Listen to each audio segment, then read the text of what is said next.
I'm not talking about, that one with our former enemy.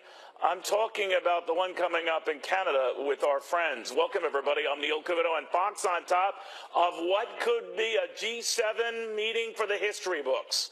A lot of people are angry at us among our colleagues there, and they want to know why it is we're targeting them and treating them more roughly than we are China.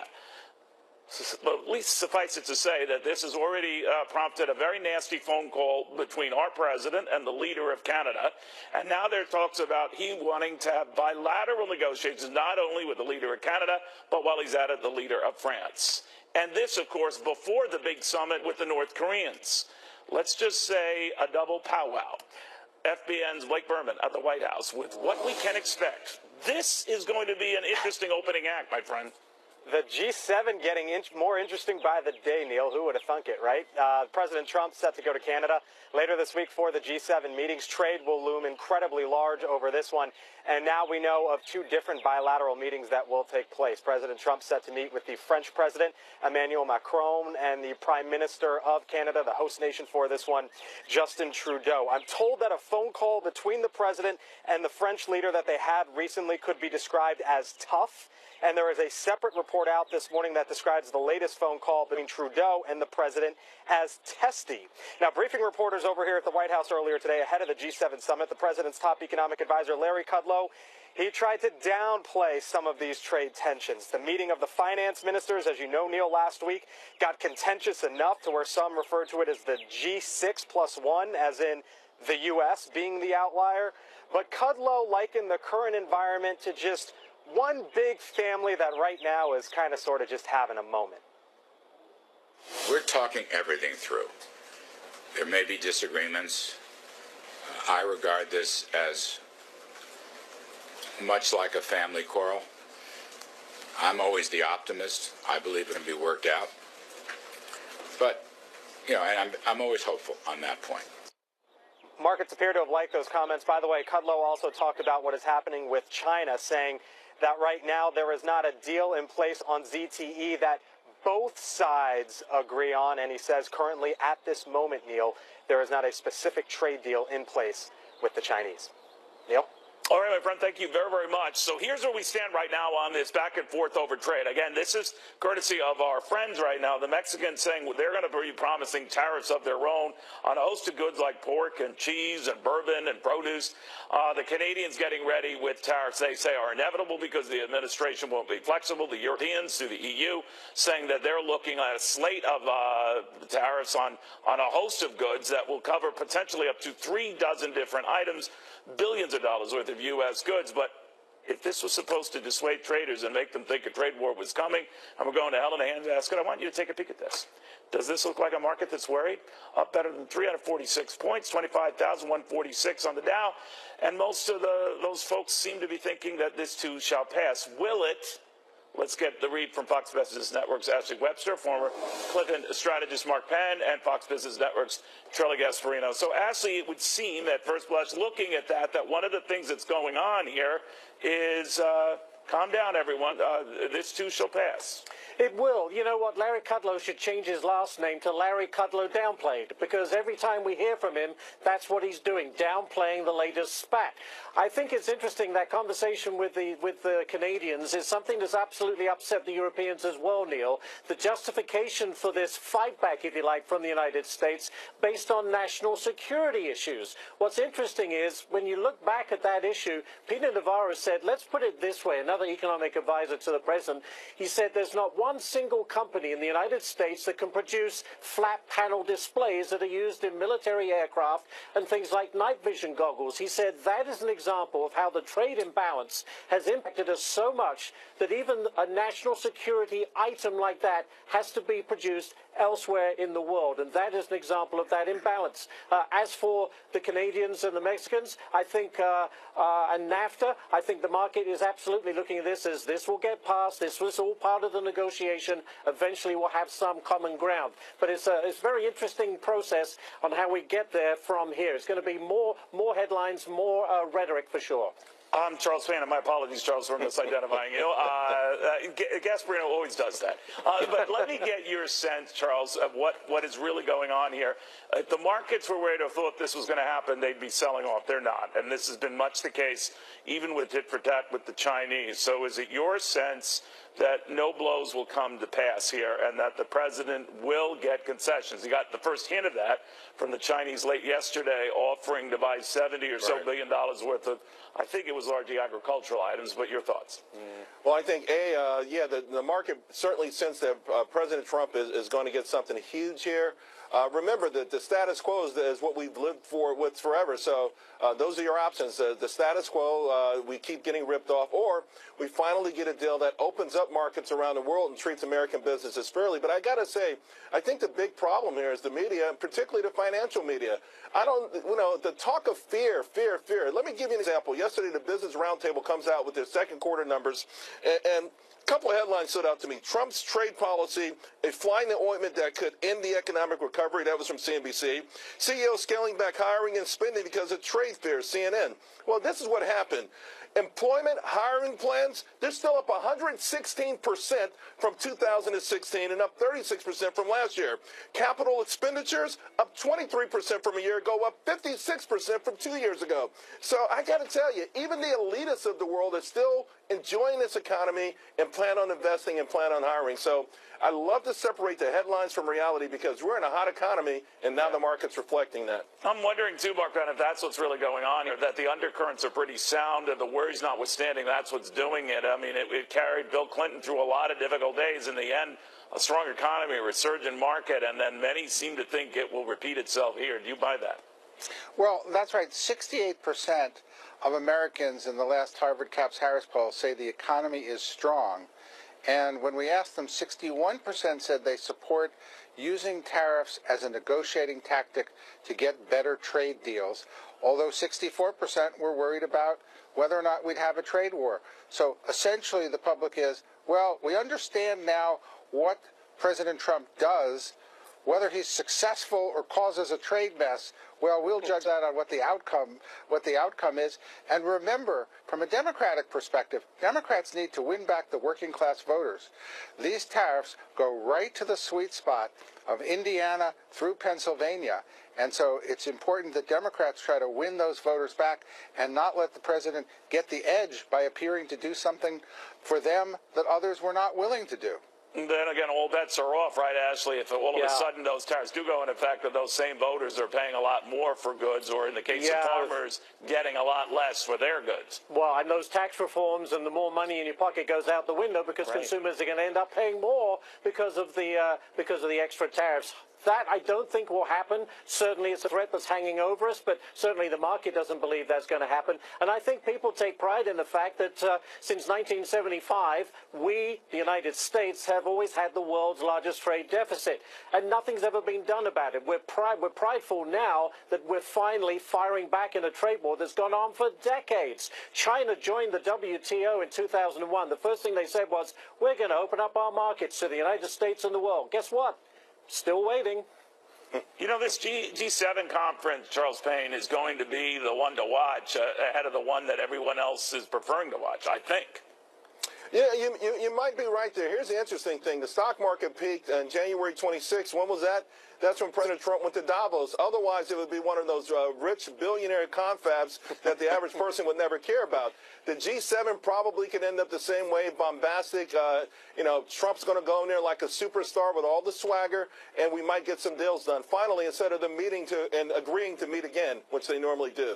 All right. Guys, I want to thank you all very, very much. Again, those are the G7 attendees here. They're all our friends. So you would think we need our friends while we prepare for that meeting with the North Koreans. Why Defense Secretary James Mattis is playing that line very, very carefully. The read from the U.S. Ambassador to NATO, Kay Bailey Hutchison, after this.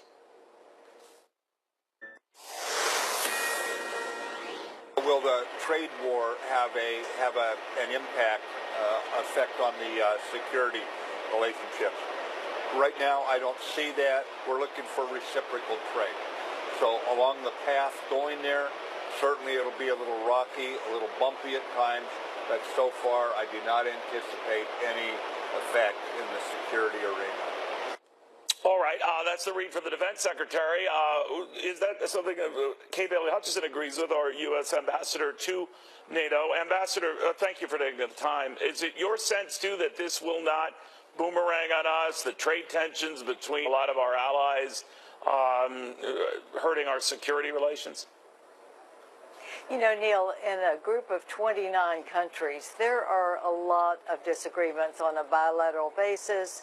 There are disagreements within NATO on how we do things, but there is no disagreement on our goal, our common goal of a security umbrella for all 29 of us. And I think the professional diplomats here are very good, and they do not bring up bilateral disputes or disagreements that they may have. We have good relationships with all of the other ambassadors, and we're able to talk through things. So I feel very good about NATO staying very united and together. Unity is the most important thing that we have, and we do have it. So there aren't any of the concerns, or as many as there were, about everyone footing the bill or putting up at least the 2% toward, NATO and defenses that was in doubt a little more than a year and a half ago? You know, I think that what President Trump has done is really made a big point, and he's made it publicly, and countries are coming through. Every NATO ally really in 2016 did not increase spending, but as of today, every NATO ally is increasing their own defense spending. And in 2018, when the numbers are finished, we'll have the largest increase in defense spending by our NATO countries outside of the United States since the Cold War. So I think that we are going in the right direction. Everyone is trying hard. There are differences. I mean, look at Italy. They've had trouble forming a government. Germany took several months to form a government after elections. So you have delays, and then you don't get budget. So I think we are going in the right direction. Do we have more to do? You bet. We do. Because we want the 2% to represent not just a number out there, but the amount that we need to have a significant deterrence against a real enemy. And that's what it came up in the Wales summit. The number was 2%. 2% is not too much to pay for the security and freedom of your people. And that's what NATO believes, and that's what we're going to achieve. And we're going to do it in good order. I'm back to this trade tiff, whatever you want to call it, Ambassador. Some are worried that it could escalate. Nothing is in place now, and Americans certainly don't see it yet, and nor do foreigners, that this could come to fruition. But if it does, the President has long argued that these are as much about our national security efforts as they are economic desires, that they intertwine. Do you believe that? I do think that the tariffs are certainly an issue. I'm not going to say it's not something that people are concerned about. What we want is to solve the problem. We want fair and level playing fields. We're talking now about EU cooperation, and they're forming a new defense initiative, PESCO. We want to make sure that there is access to outside EU countries to be able to bid on defense projects in NATO, just like we allow from the United States. Let me just tell you that last year, the Department of Defense spent over $1 billion with foreign allies buying their products for our defense purposes. So we want that same level playing field with EU countries when they're going out for a procurement. We want to do things together. We can compete, but we also want the best products for our overall security, and that's what we're trying to get. Are you concerned, Ambassador? I know you have to play this diplomatically, given what you have to do as our liaison, certainly with NATO, but that this is coming at a time in this dust-up with some of our allies and our friends when we have to deal with the Chinese and have to deal with the North Koreans, and that we could be alienating them at a time we really need them. Do you worry about that? You know, I think every relationship has so many facets, and there are things that we have. For instance, we've talked about Germany not meeting the 2%, but we have 300,000 troops in Germany. Well, it may not be 300,000. I think I misspoke. It's 35,000, but it's that's something that's very important in our bilateral relationship, and we want Germany to do more, but we respect that they are doing a lot in Afghanistan. They're one of the framework nations in Afghanistan, so we want them to meet the 2%, but there are other factors.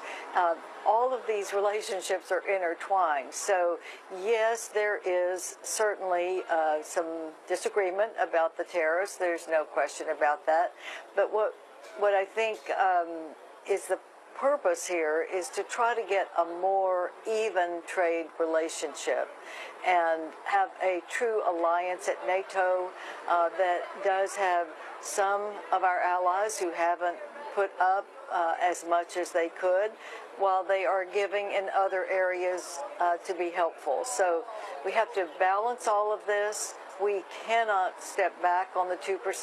That is what we need for the overall big picture security.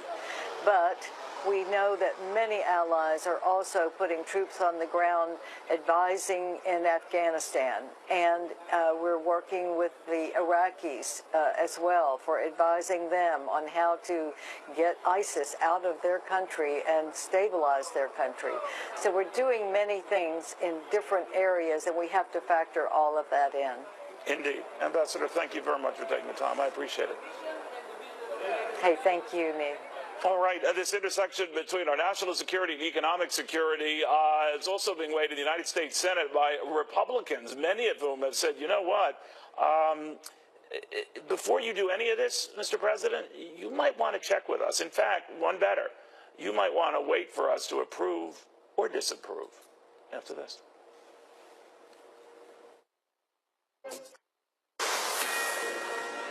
We have gotten the best financial numbers, the best economic numbers, the best numbers on unemployment and employment that we've ever had as a country. Strongest economy we've ever had.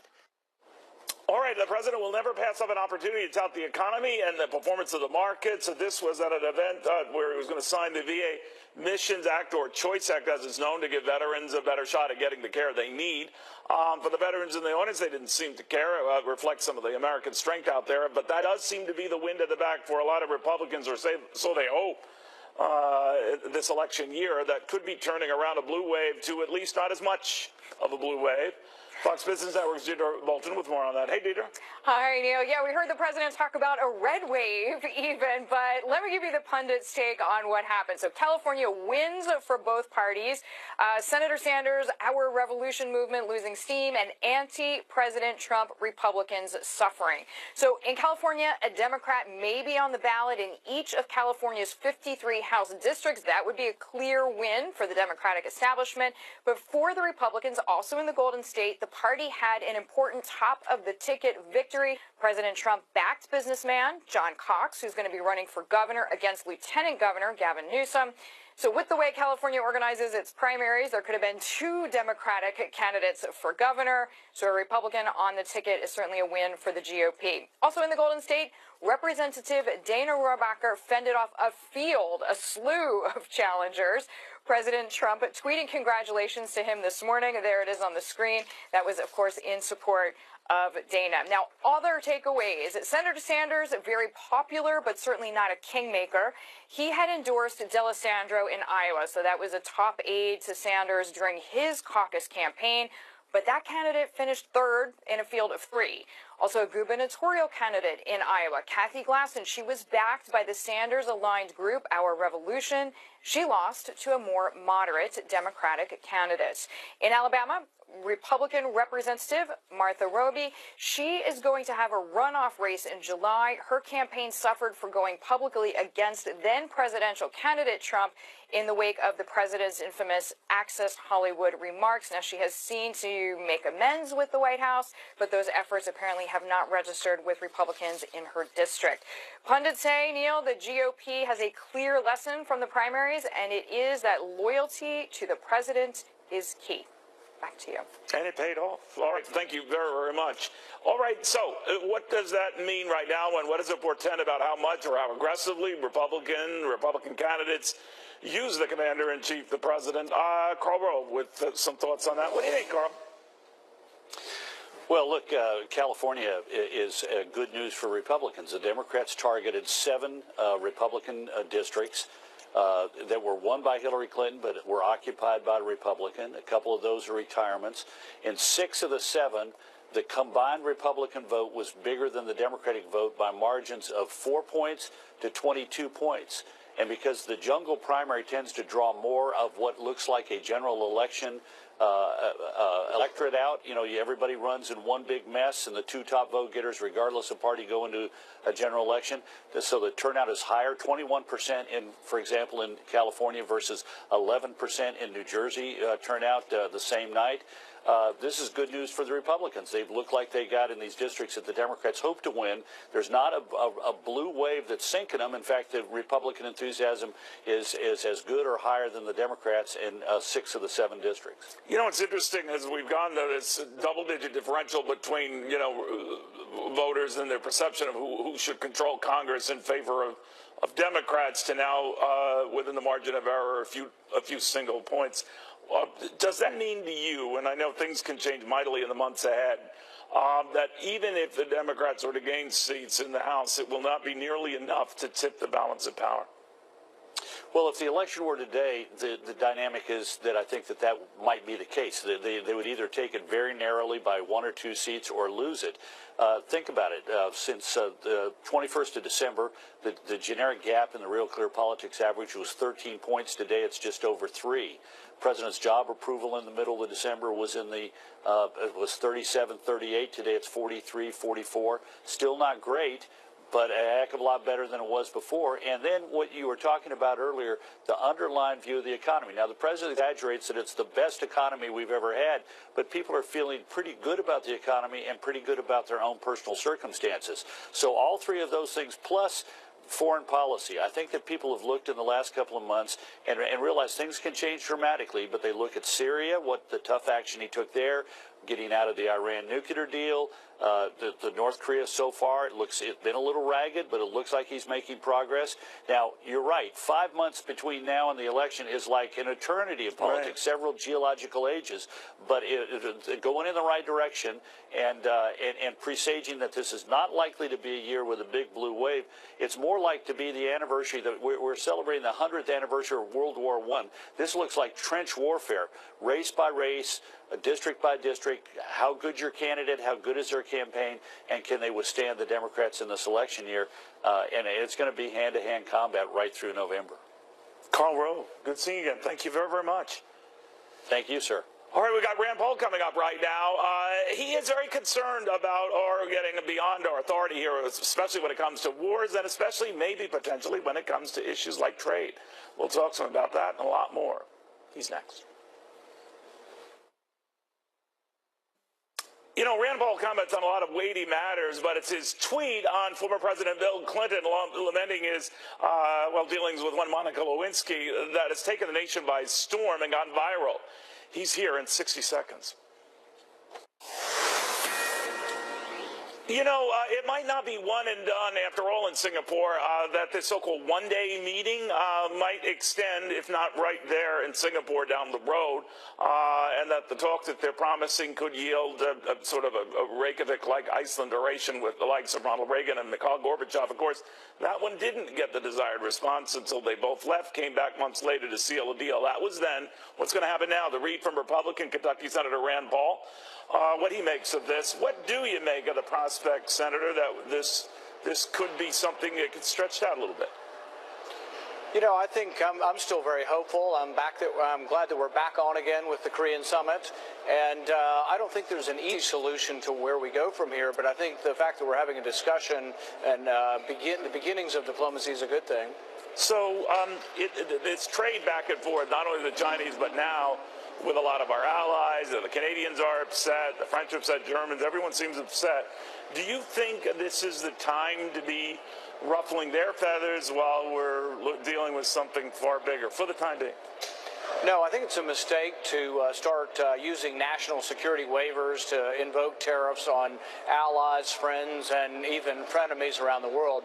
Trade is largely beneficial to this country, and one of the things that people misinterpret is they talk about this trade deficit as if it's sort of money we've lost. Everyone has a deficit with people they buy stuff from.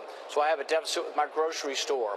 Texas may well have a deficit with Oklahoma or vice versa, but it's an artificial measurement and it does not measure prosperity. You want to know whether your country has more trade or less, and you want to know whether your economy is growing and your wages are growing and more people have jobs. But talking about the trade deficit in isolation is a huge mistake. So your colleague, Senator Corker, is among those. There are others as well, and maybe you're among them, who thinks that this should get, a Senate yay or nay when we are looking at tariffs, when we are looking at doing what the president is indicating, tariffs and the like. I'm always a believer in Congress recouping its power, taking its power back. We've abdicated so much of our power. We've given it up to the presidency, whether it's war-making authority, whether it's the healthcare economy, whether it's regulations in any industry. We have given up too much power to the president, so I'm always in favor of trying to gain that power back. Do you think the president is starting on a bad precedent here, that he has brought to people's attention how the Chinese, and indeed many of our friends, have kind of rigged the system to their benefit? But is this the proper response, or is he going too far? What do you think? I think when you look at these old trade deals from decades ago and they have a national security waiver in them, I think they were intended to be, okay, tomorrow we've declared war, 1942 with, or 41 with Japan. Should we now reassess our trade agreement with Japan? I think that's what the national security waiver is about. It wasn't about sort of using it as an excuse to put tariffs on anybody. I think it was talking about the threat of war or the actual activities of war where we might not want to trade with an enemy. So no, I think it's a misappropriation and a misuse of language from a long time ago, and I don't think it's helpful. I have farmers in my state. To a person, every farmer is against a trade war. I have automobile industry in my state. 20,000 people work for Toyota. To a person, against a trade war. We export bourbon in in Kentucky as well. To a person, against a trade war. So Kentucky benefits from trade. We don't want to see less trade. We want more trade. Ahead of the North Korean meeting, Senator, there's been talk about what we would grant or offer to the North Koreans to get them to denuclearize. One of the ideas bandied about was addressing the number of troops, I believe in excess of 50,000 that are in South Korea that we have. How would you feel about that? You've been an outspoken opponent of our commitments all around the world. How would you feel if we scaled that force down? About 4 months ago, I wrote an op-ed with the suggestion, which I think was novel at the time, that perhaps the forces at the DMZ could become more international, and actually China could be part of that. I think there is a distrust on North Koreans' part after Libya, after the Iran agreement. There's a lot of distrust. But I think if you had an international force there, in exchange, though, for them giving up their nuclear weapons program, it would be worthwhile. So, yes, I would put that in the mix, but I wouldn't just give it away. I would say we would be willing to withdraw U.S. troops if there was a denuclearization and an international force that would replace our forces. But what did you mean as well by talking about unauthorized use of force? So that force without approval by Congress, or just ongoing military actions without any checkmate? You're talking about our hearing today? Yes. Yeah, we had a hearing today because we've been at war for 17 years in Afghanistan, and while I was in favor of the original authorization for force that Congress gave President Bush, I'm not in favor of an unlimited authorization to be at war forever. We're now at war against at least 8 different groups in maybe 20 different countries. We had soldiers die in Mali the other day. Many people can't find Mali on the map and have no idea why we're at war in Mali. So yes, we should be debating, and it's Congress's role. The founding fathers were unanimous that Congress should declare war. The president shouldn't be able to make these decisions unilaterally. So what does that mean about our future commitments? If something were to act up all of a sudden, if the Syrians use chemical weapons, what would the Senator Rand Paul position be? The War Powers Act and people over time have come to believe, and I do believe this, that the president can repel imminent invasion. So if there is something where, we believe that someone is in the process of launching a weapon against us, yes, the president can act imminently. But when we were attacked on Pearl Harbor, it took 24 hours, and the Congress came back almost unanimously for it. When we were attacked on 9/11, when President Bush came before the Congress, nearly unanimous. But if you're going to blow up chemical munitions in Syria, you have to ask for permission. That is an act of war, and he should have come to Congress. And I think you'd find that there'd be a debate about it, and we may or may not have decided that that was the best appropriate action.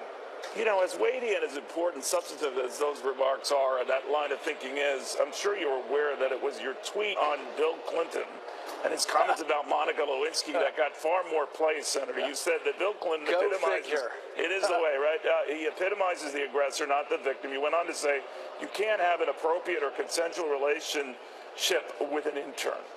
Did you expect it would get as much buzz and play? I think the problem is that I don't think he's truly contrite. I think he's still playing the victim. He doesn't understand how anybody would have the audacity to ask him, Bill Clinton, about this.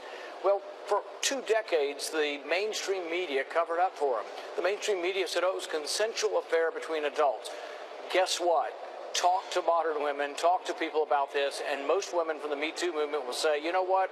A 20-year-old is not really capable of giving consent in the workplace to have sex under the desk, okay?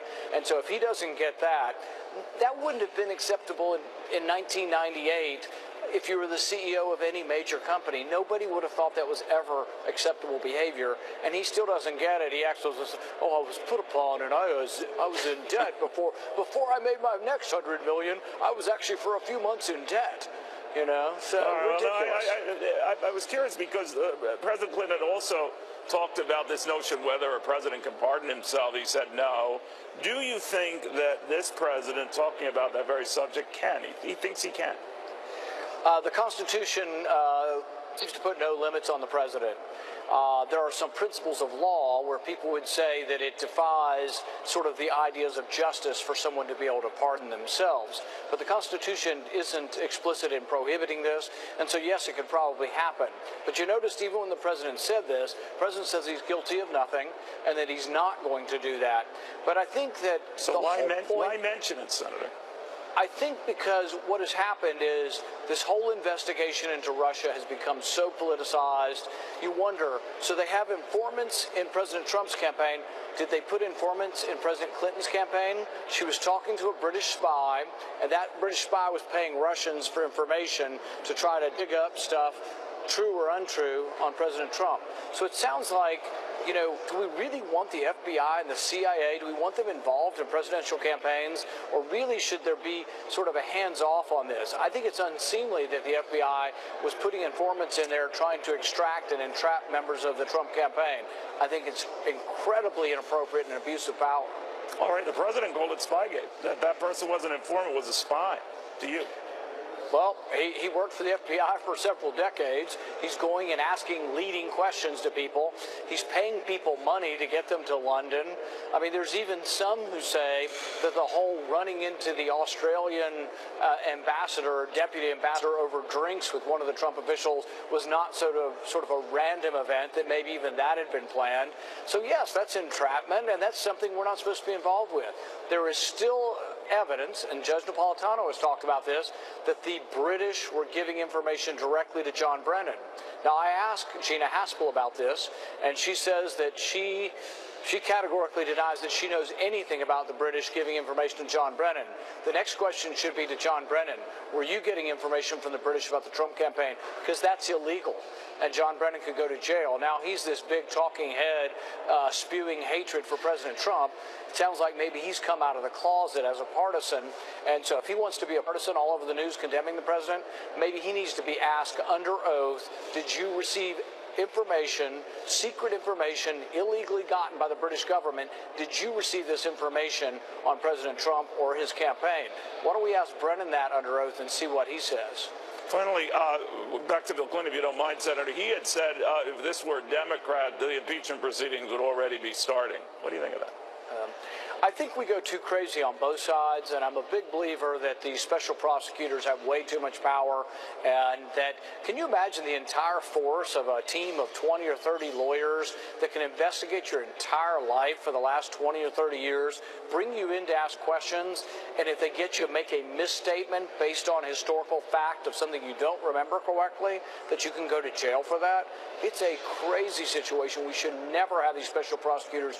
We've got to get the criminal aspect out of our campaigns and let the voters decide. Senator Rand Paul, thank you very much. Covered a lot of ground there. Senator Rand Paul of the state of Kentucky. We'll have more after this.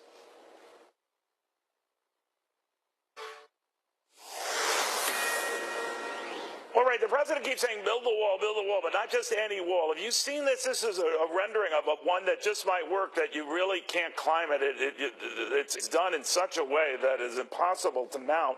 Anyway, the read from Ronald Vidiello of the U.S. Customs and Border Protection Acting Deputy Commissioner. Commissioner, thanks for taking the time. Thanks for having me on. What is the difference about that structure, sir, just to be clear?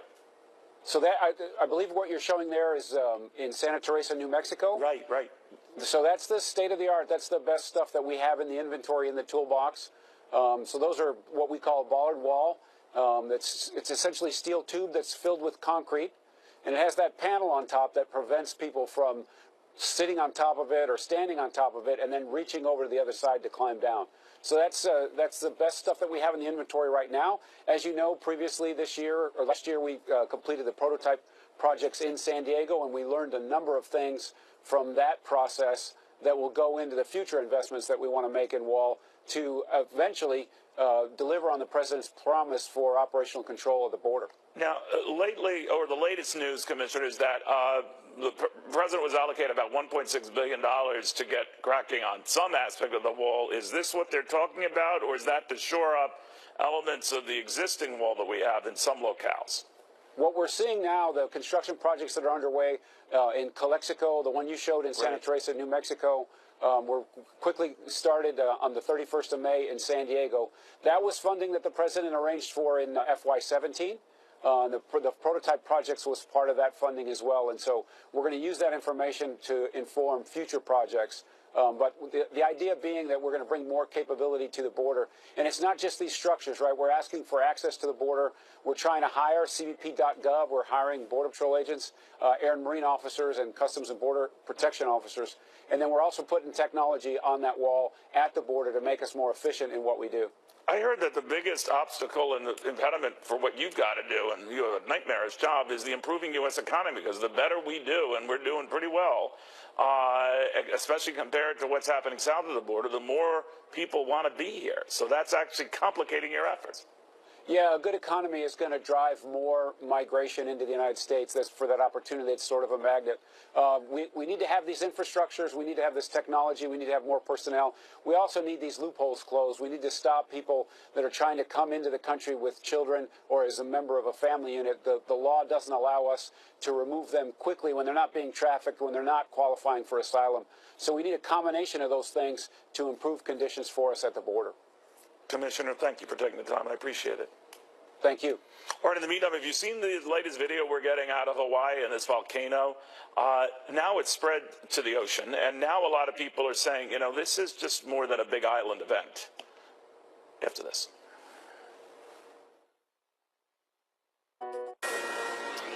You know, this is amazing. When we sent Jeff Paul a few weeks back, go to Hawaii and check out this volcano. He is not returned. It is ongoing and unending. He joins us at Alalani Estates in Hawaii with the very latest. How does it look today?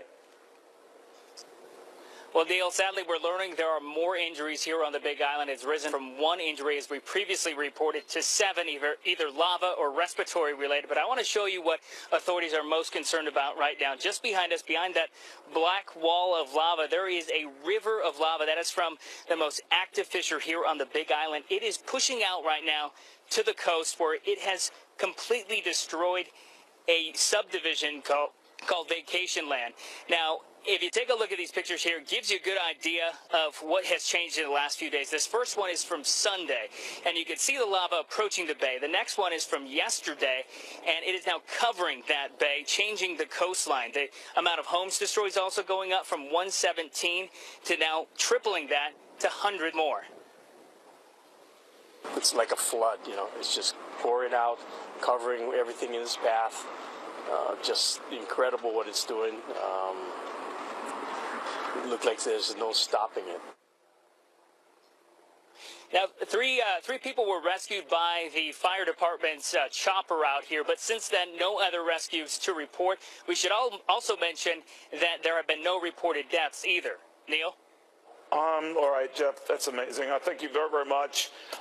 We'll keep you posted on that, as will Jeff. In the meantime, just a quick peek at the corner of Welland Road where we finished today. All these worries, all these anxieties, the stock's still up better than 3 out of 46 points here on the belief that the trade tip back and forth notwithstanding, most are optimistic it won't get there. And most are optimistic that the talks in North Korea will go well. By the way, we should let you know on Fox Business Network, we're all over those talks. In fact, we'll be going around the clock 24 straight hours, kind of. If you think about it, it all begins at around 9 p.m. Eastern time, and then throughout the evening, the business ramifications of that, the life and death ramifications of that, it's important to you, it's important to us, and we will be monitoring around the clock from there, from every major capital on the planet, the implications for those talks that go way beyond trade, way beyond money, to something that is a tad more important: your life, your kids' lives, and their future.